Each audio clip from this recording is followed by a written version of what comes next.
foremost, I just wanted to thank everyone that's attending. Of course, they're raining. We represent as a group the folks from the coast of South Carolina, California, Atlanta, shark-infested waters of Florida, and the clear lakes of Minnesota. I challenge each of you to try to reach out to someone you don't know and just say, I know Alexis and I know Garrett, because this is one of the most eclectic, fun groups you're ever going to run into. And this party's going to really start kicking it off here shortly. I'd like to recognize some of the attendees here as groomsmen. If you didn't hear earlier, they took me and Steve on a 4-day bachelor event. In our day, we had one night. They go 4 days. I will tell you, I've gone through 6 counseling sessions. The team feels if I continue with the program, I'll be fine. To Steve, who has Garrett's father, there are a bunch of Iowa guys here, so if you're from Iowa, yell out. Exactly. This group is worse than the groomsmen. I will protect your drinks if anything is dropped into a drink, it will be coming from this group. To Alexis's girlfriends and bridesmaids. As you already saw and heard, they're beautiful, they're intelligent, they're the most fun you can ever have. But I will tell you this, after about 12 or 1 o'clock when they have the drinks flowing, I warn you, they turn into crazed velociraptors looking for a Taco Bell 24-pack. They go nuts. If you're a single man, walk in pairs, stay in the shadows. This group actually terrifies me. My business partners. He's on fire, dude. We got 3 set of them. Scott and Christine DeGraw. We have Brian and Clara Cruden, and we also have Drew and Kristen Brantley. When you do business with the Graves family, you really do business with all parties, but these 3 families have really done a lot for Alexis. All 3 families have employed her at one point in time, have been mentors, and even the Crudens purchased a horse with us, which in fact made a lot of money, which was really cool. So thank you to the 3 business partners. Yeah. To my fraternity and Marine Corps brothers. When I realized we were going to give away our oldest daughter, I wanted to make sure I was surrounded by really good guys and good men, and they not only came and delivered, they bought their best halves and a couple sons. So thank you guys for being here. Woo. The family members, the Balistraries, the Rotondos, the Dunts, the Stearns, the Van Tiles, and the Graves. Although many of you don't live locally, you've made a big impact on both of their lives. I see genetically a lot of different traits, and I know they're really happy that you guys are all here. To Mason, Brian, and Lauren, you survived 1 year of hearing about July 20. It has been nonstop planning and conversations. If you don't know these 2, they are super detailed. They are in the weeds on everything, and you've been and played an honorable role as being brothers and sisters. So thank you 3. To Mason, I always say if I'm going to play golf, I want Mason in my cart. Mason's one of the coolest cats out there.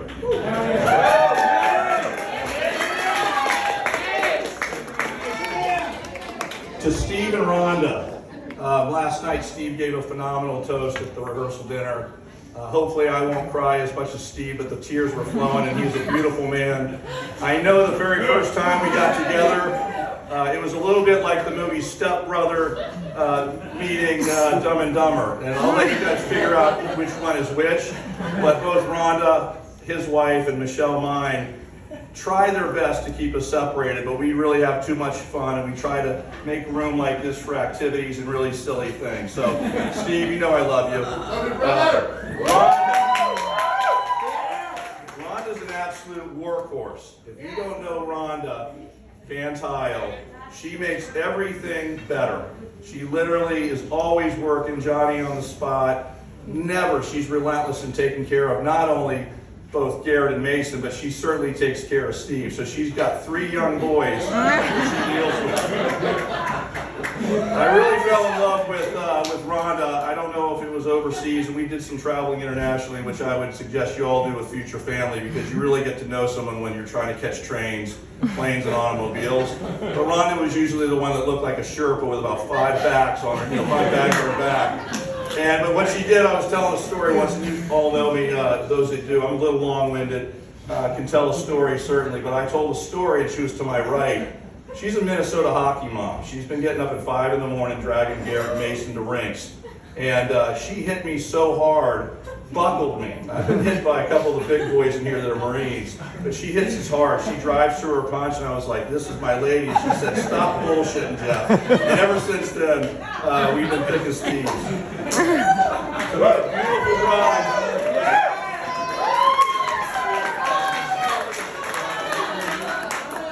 No, she's unbelievable. To my beautiful bride, Michelle, that's the first hat I've seen in the 30 years that I've been married to her, and I thought it looked great. Wear more hats, sweetheart. You are hot as...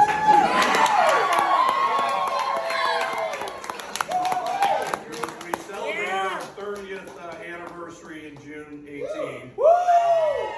30 years, and now we get to celebrate the wedding of our oldest daughter today, 1 month later. So, Michelle, I'm going to hold all the superlatives because Alexis in a little bit is going to come up and have some kind words, but my wife deserves all the credit, not only for Alexis, but also for Brian and Lauren. She's been a mentor, she's been a coach, she's the damn best horse mom ever. She's just spectacular, so thank you, sweetie.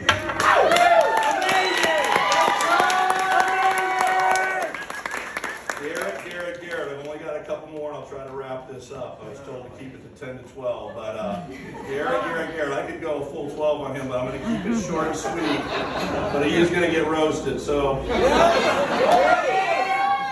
The first time I met Garrett, unfortunately, I might have been under the influence of whatever, and I spilled a 16-ounce margarita directly on his crotch, and then decided to be wise to tell him a lot of bad things. I've dealt with some of Alexis's attractive D1 athletes before, so I wasn't going to take it this time.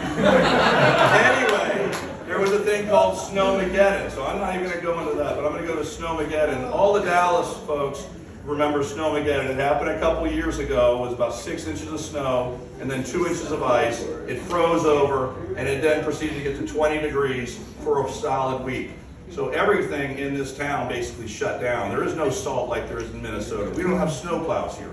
Everything came to a dead halt, and that's when the power was going off in all these different complexes around Dallas. But we live near a fire department, so our grid didn't go down. So I think after day 1 or 2, Alexis called and she said, can I bring Garrett over and we can live in the house together? They'd been dating about a month or two, and they, we knew they were dating and really serious. So of course, Michelle and I said, yeah, bring him over. Well, Alexis and Lauren have adjoining rooms with a Jack and Jill bath. Lauren is still at home in the break for SMU. And after one day, Lauren came up to me and she said, we need to get this fucking guy out of here. She did not need to share a bathroom with Garrett, so I said, okay, I can get him out of here. I can do it. If you've ever seen Meet the Fockers, if you think Jack Burns was hazing Dave Focker, you have no idea of the harassment, hazing, Marine Corps psychological operations I did to this man. I will share what we did, and eventually he took it over, and it was hilarious. What would happen, and we have a lot of hot tubbing, pool, and grill. It happens 5 days a week, if not 7. And so I'll share some kind words to Garrett. But what would happen is when everyone would walk out of the house, I would walk up to Garrett, and he's got me by about 4 inches, which I don't like. But I would snuggle up underneath him like a DI. And I would look at him, and no one was around, and I'd say, Garrett, what I need you to do is I need you to go over and get a gumball and chew it. I want you to chew it quickly, and I want you to walk over to the door quietly. Take the gum, stick it in the lock, and shut the door. I don't want you to hear it click. I don't need the dogs barking. And I want you to walk as fast as you can, like an Olympic race walk to the end of the street, run to Parker, get an Uber, and never fucking come back. And we've named it RDF. If you've ever seen it with Garrett, it's called resting dick face. But usually what he does, if he doesn't like something, he'll try to shake it off, but it's RDF. And this happened repeatedly. He would tell you 15 times, I would tell you maybe 10. But every time the girls or anyone would go outside, that routine would happen. And finally, like a scene of Wolf of Wall Street. And this is when I knew how determined he was. This is how I knew how much he loved my daughter. He had RDF, and then he just said, I ain't fucking leaving, Hefe. I ain't fucking leaving. The funny thing is, and we got a lot of fishermen in the room here, that's when you gotta set the hook. So I set that hook so hard, he came out of the water like a tarpon and raced across the water like a hot tin roof was on. We reeled him in, Brian gaffed him, put him on the boat, and Lauren did what Lauren does best. She took the baseball bat and hit him over the head 3 times. And that, my friends and family, is how you catch a Garrett. In all seriousness, Garrett made our family better. Garrett also, like Rhonda and Steve, always puts out and makes sure everyone's happy, comfortable. You've been nothing but a gentleman. You do make my daughter better, and I know vice versa. So again, welcome to the family. I'm super proud to have you as part of the greater Van Tuyl Bridge.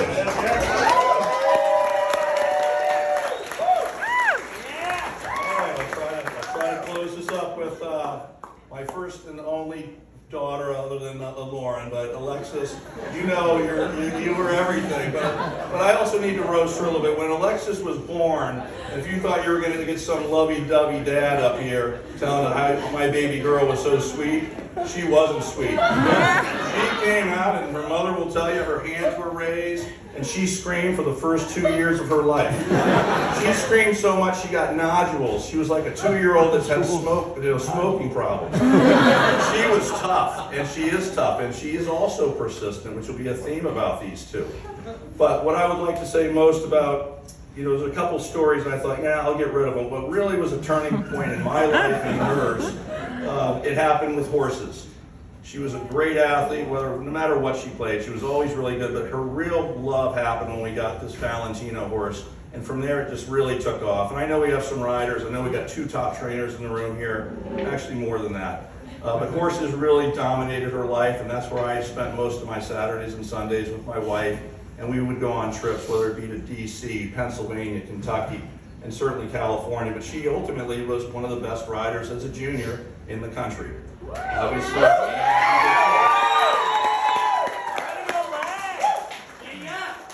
But that's really not what this moment's about. Again, being persistent and never quitting. That was kind of what was driven to me as a kid with both my naval parents. It was always just get up and go. And one day, it was at the big field. It's called basically the Grand Prix field. It's the pinnacle of the sport. There's anywhere from 10 to 12 jumps, 4 to 4.5 feet high.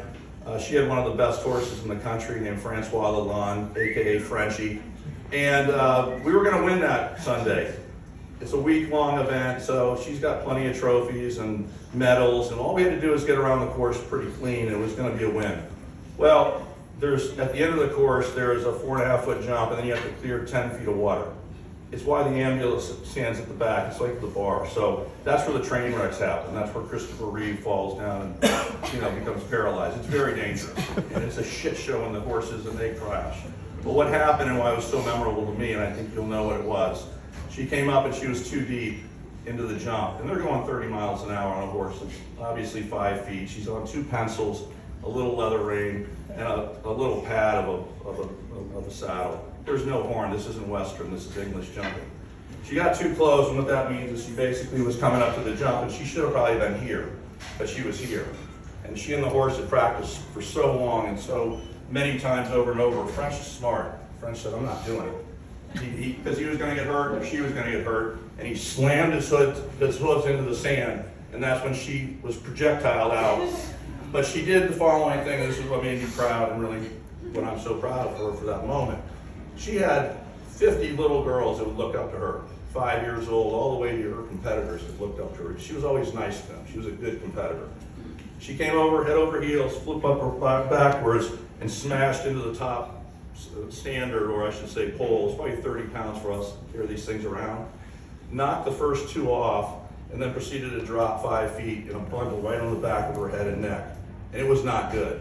The gate was opening up. We weren't sure what was happening. I was in the white VIP tent with a bunch of interesting people named Gates, Jobs, Spielberg, LeDove, and Rombauer.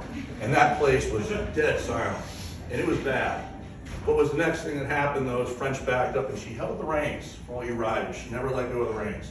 She was trained, never let go of those reins. And it kind of jolted her, and she got up, swung her leg over the top of that horse, and proceeded to gallop around the outside of the arena. French had so much adrenaline, he was kicking his legs out. And at that point, it's still dead quiet. But then everyone started cheering. Everyone started cheering.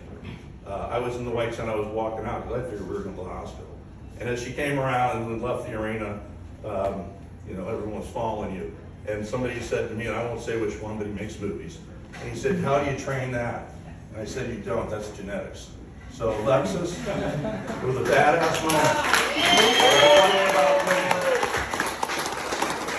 It wasn't about winning, it was getting back on your horse. It was being persistent and finishing up. And that trophy didn't mean anything. It was that moment there that all those little girls saw that, hey, even when you're having your worst moment in marriage, we'll have bad moments. Financially, you'll have tough times. Hopefully this group will rise you up when Garrett calls or Alexis calls and said, hey, you know, things aren't going well. Well, this group is the group that needs to say, well, just go to the next day, get back on the horse and ride. So, I like to just clearly, Garrett and Alexis are literally perfect together. It's creepy. At first we didn't understand them. Hey babe, this babe, that babe, what are you doing babe? They are literally, they love to do the same stuff together. She says black, you know, he'll say black, but they love to fish, they love to hunt. He loves to golf, and she now starting to golf. So I was like, this guy's figured this out. He's actually getting her to go to the range, to play golf, to watch golf. He'll watch golf all Saturday, Sunday. God knows if the British Open or the US Open or any big tournament, they're watching golf together. So I thought that was really sweet. But I wanted to clear the air here. I've got some, since we don't have college football, I have some cue cards here. Garrett loves to fish, and he always tells me how many fish he catches when he goes to our lake. But way before, pre-Garrett, people were catching fish. People were catching fish way before the G-Man. Yeah! He likes to hunt. He recently shot a pretty good sized axis. And I will tell you, Alexis is a hell of a shot. I would argue she's probably better than myself. Well, she went out in the middle of the night, stalked a hog, shot it 50 yards here past that bar with NVG goggles. I will tell you this, she was hunting way before.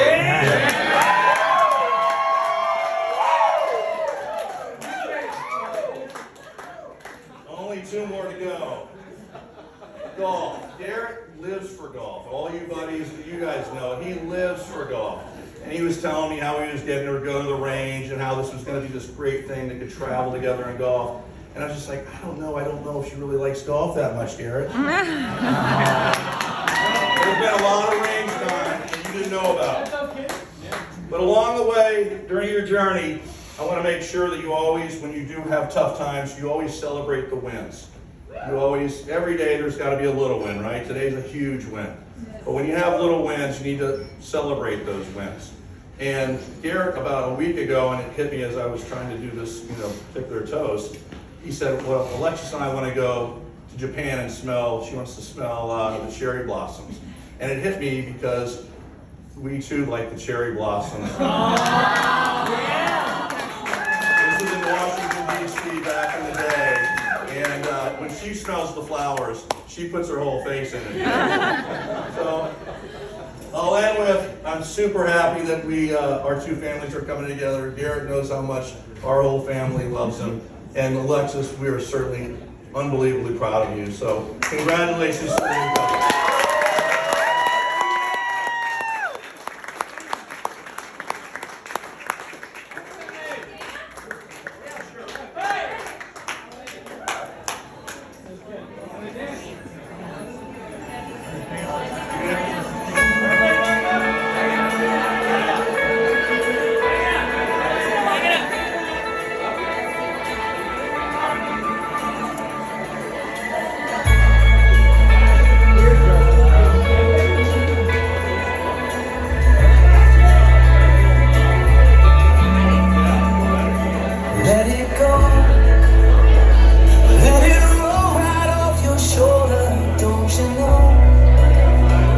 I hope we're better. Jeff can dance too.